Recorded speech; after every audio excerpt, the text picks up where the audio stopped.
Thank you, Barbara Lee and Catherine Clark. Today, on International Women's Day, a day without women, we join the millions of women and men who love women in recognizing the important economic power. You're here, look at them.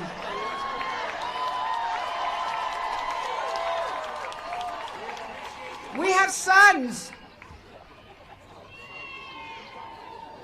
We join the millions of women and men who love women in recognizing the important economic power of women in the United States and around the globe. Democratic women and men walked out of the Capitol together to show solidarity with our sisters who are staying away from normal duties and mainstream commerce to call attention to the inequities that women and gender nonconforming people continue to face. We join those wearing red to signify love for our sisterhood and our passionate energy to pursue measures that will advance the lives of women and their families, such as equal pay, paid family leave, quality affordable child care, access to full health care, and freedom from violence. In Congress, Democrats will resist efforts to take us back from hard-earned gains, like standing strong against the unrelenting attempts by Republicans to repeal the Affordable Care Act, defund Planned Parenthood, and block access to full reproductive care. In the words of the Women's March today, we raise our voices to say, women's rights are human rights, and when women succeed, the world succeeds.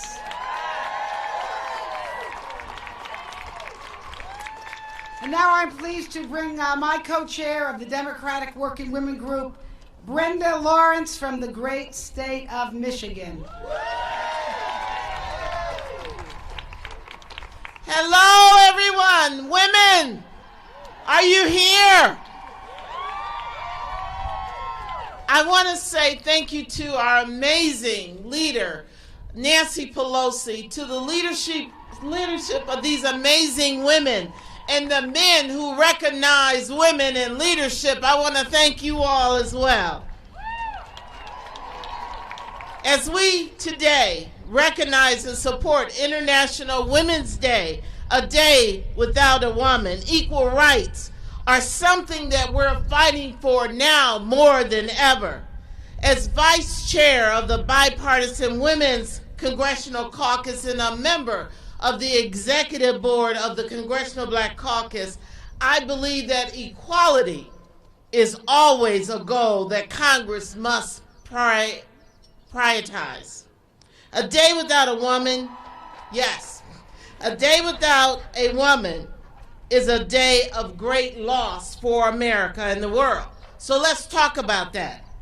A day in America without a woman would be a day without primary sole earners of 40% of households with children under 10 years old. A day without a woman would be 47% of the nation's workforce. A day without a woman would be 80% of the healthcare workforce in America. A day without a woman would be close to 80% of the elementary and middle school educators in this country. And a day without a woman in the workforce, ladies and gentlemen and American citizens, 10 million businesses that are owned by women in this great country. Now, you would think our numbers would be enough to convince the need for equality for women in America, but we still have a long way to go. The unemployment rate for women in America is 4.8%. Women still underrepresented in the STEM occupations, and women only make up 4% 4% of CEOs of Fortune 500 companies. And women only represent 5% of the skilled trade workforce. But we're here today because we're going to change those numbers. We must continue to work together to bring up those unemployment rates, to get women to sit at the table. And I know if you need to bring a folding chair, kick open the door, crawl under the opening, whatever you do, we're going to get to the table of those CEOs and those boards. I want you to know that we have said it. When a woman succeeds, America succeeds. Human rights are women's rights. And I will tell you, when a woman sits at the table, the conversation changes, and we as women need to change the conversation in America, and I'm so glad to stand here with you. I am proud to bring forth another powerful woman in our Congress. I'd like to bring forth Congresswoman Japel. Please greet her.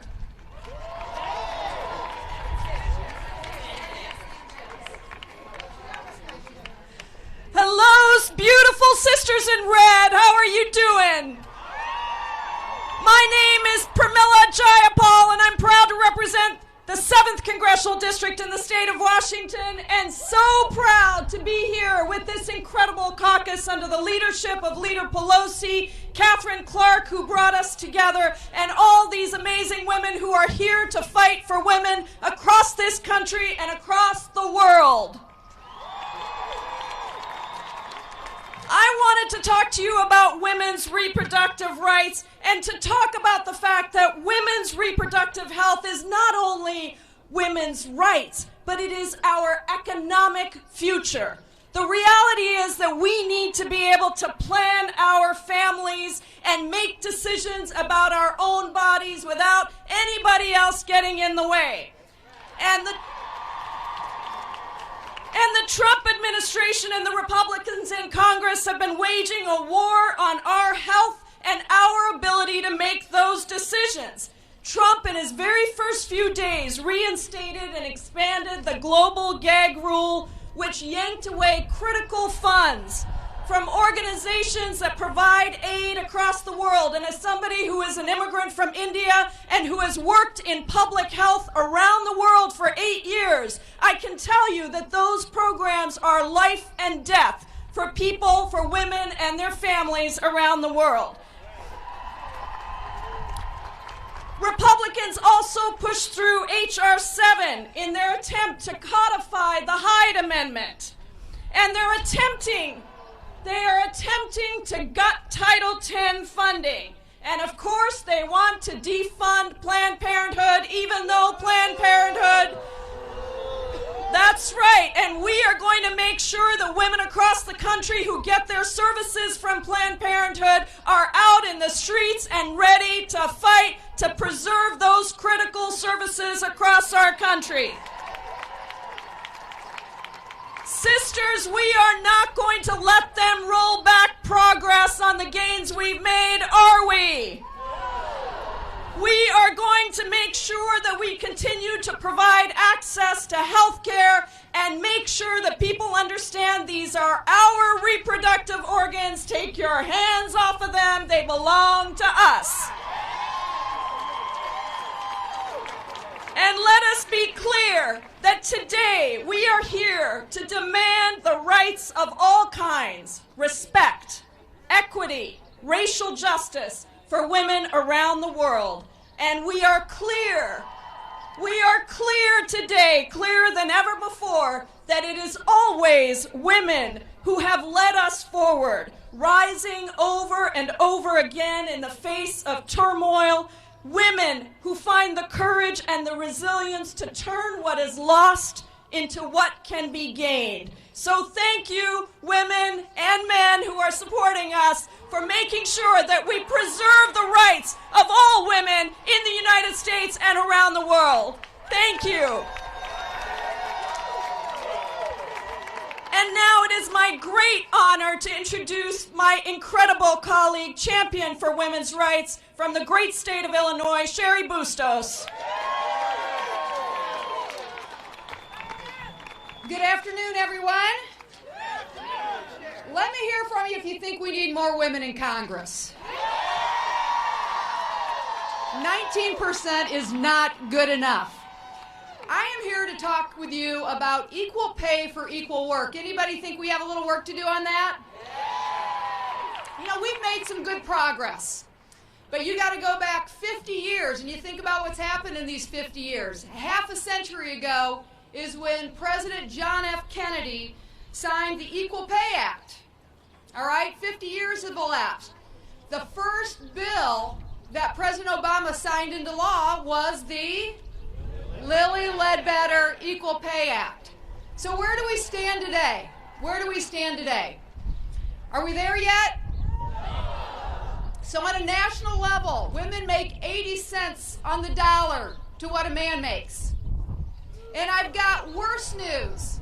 In my congressional district, I represent the northwestern region of the state of Illinois. We make just 72 cents to the dollar. So a lot of work yet to do. For African American women nationally, 63 cents. Latinas, it's 54 cents. So women, we've got to band together. We've got so much work yet to do. And we know that this isn't just a women's issue. This is a family issue. So let's stand together.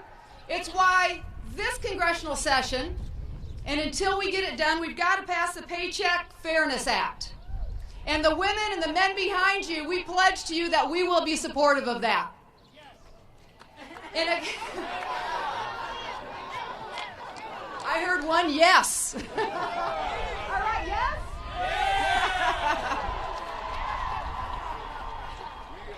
After all, in a country as great as ours, there's absolutely no reason that every woman here should not be making $1 for every dollar a man earns. I want to thank all of you for coming out to be supportive of us today. What I'd like to do now is turn it over to a world champion of women's rights, Jackie Spear, a member of Congress from the state of California. Thank you. To our fearless leader, Nancy Pelosi, to all the women and men in red who are the leaders of our country on women, we say thank you for being here. You rock.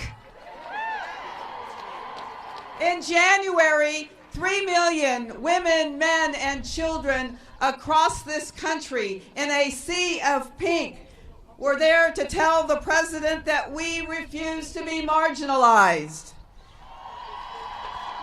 Today, on International Women's Day and a day without a woman, this pink tide is now turning red. Nevada is poised to ratify the Equal Rights Amendment, the first state in over 40 years. And let's remind ourselves that in our Constitution, it is still not a prohibition against discrimination based on sex, and we must change that. And all across the country, women are speaking out and walking out to tell the president and his Republican enablers in Congress that we will not go back. We will not go back to an idealized post-war America where women of color were denied the vote, where LGBT Americans were denied marital and parental rights, where women could not get bank credit without the permission of their husbands, where marital rape and sexual harassment were not punishable crimes, and where women of all backgrounds died because they couldn't get life-saving health care. We will not go back to a time where simply being a woman was a pre-existing condition, and insurance companies were allowed to deny coverage or make us pay higher premiums than men. We will not go back to a time where hardworking single mothers like my constituent, Kalima, was forced to decide between her son's health and paying the rent. Today, we stand for real family values. And in solidarity with Kalima and every woman who fears the agenda of the president and congressional Republicans, today we were read to say, we will not go back. And now, the woman who's going to take us forward, the leader of the Democrats in Congress, please welcome Leader Nancy Pelosi.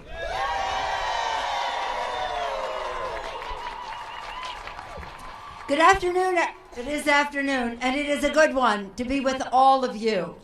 We are in solidarity with women across the country, across the world on International Women's Day. It's an honor to be here with my colleagues, with Congresswoman Barbara Lee, Catherine Clark, Brenda Lawrence, Lois Frankel, with a whole, you heard all of them speak. I just want to acknowledge that Linda Sanchez, our vice chair of our caucus, is in the Ways and Means room with a record number of women members of the Ways and Means Committee today fighting to save of the Affordable Care Act.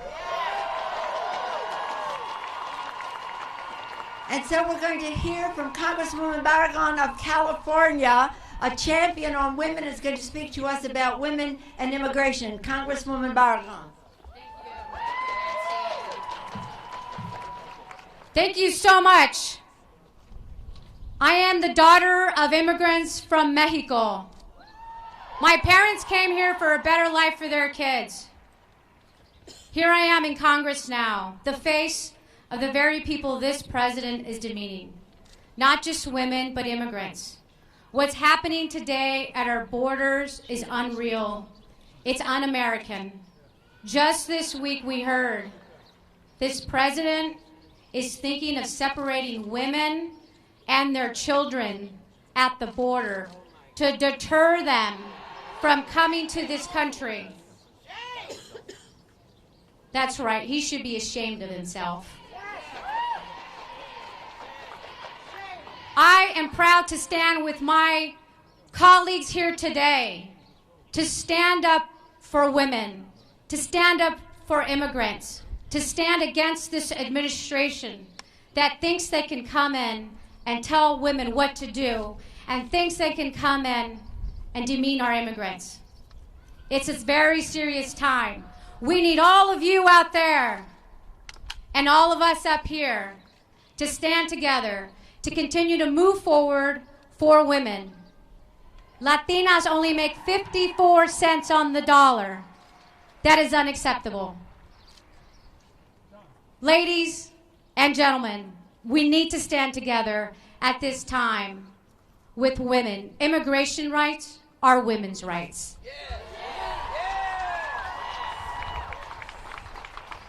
Thank you for giving me a moment to address you. And now I'll bring up our great leader, Nancy Pelosi. Hello again. As I again say how proud it is to be with my colleagues on the steps of the Capitol and in solidarity with our members who are inside on the Energy and Commerce Committee, on the Education and Labor Committee, on the Ways and Means Committee, fighting to protect the Affordable Care Act, well, because we believe that health care is a right for all Americans, not a privilege for just a few. They send you their regards as well as our colleagues on the steps. And I also want to salute the members of the congressional staff who have joined us here today and for all the work that they do. Let's hear it for the staff of the congressional. To all of you who have joined us and to everyone across our country and across the world, it's an honor to join you for a day without a woman. How appropriate that it is Women's International Day as well. And since it's Women's International Day, I want to just tell you that from time to time, in my capacity as speaker and then leader, people will say to me, if you were in control of everything in the world, if you ruled the world, what one thing would you do to make the future better? That's an easy answer. The education of girls. The education of girls so that they can succeed, that they can provide for their families, the respect that it commands for them to respect their intellect and their decisions about the size and timing of their families. So much goes into the word of respect, education, family planning, and the rest. So here we are today. This is a day that is very interesting because we are observing the 100th anniversary of the first woman elected to Congress, Jeanette Rankin of Montana. It's pretty exciting. Women in America did not have the right to vote yet. In Montana they did, and they sent a woman to Congress. And she made a difference here. And she said at the time, I may be the first woman in Congress, but I know one thing for sure, I will not be the last. And she certainly has not been. But we want more. Nothing is more wholesome to the political process or the governance of our country than the fuller participation and leadership of women. So I've said to the women, okay, you can applaud that. I said to the women in the march, and aren't we proud of the march and all that it engendered throughout the world? Said to the women, you have marched for progress. Now you must run for office. So as we try to protect a woman's right to choose, the education of women, the fuller participation in not only politics and government, but in every aspect of the life of a country and a society, we know one thing for sure, that when women succeed, America succeeds. And when women succeed, as my colleague said, the world succeeds. We can do that again. When women succeed, the world succeeds. So here we are, a day without a woman. Just imagine what that would be if we could take it to its fullest extent. We never want to find that out because women's contribution is so valuable. I'm so proud of the presentations our members have made. And Congresswoman Barragan is a freshman member of Congress. She's been a member for about 2 months.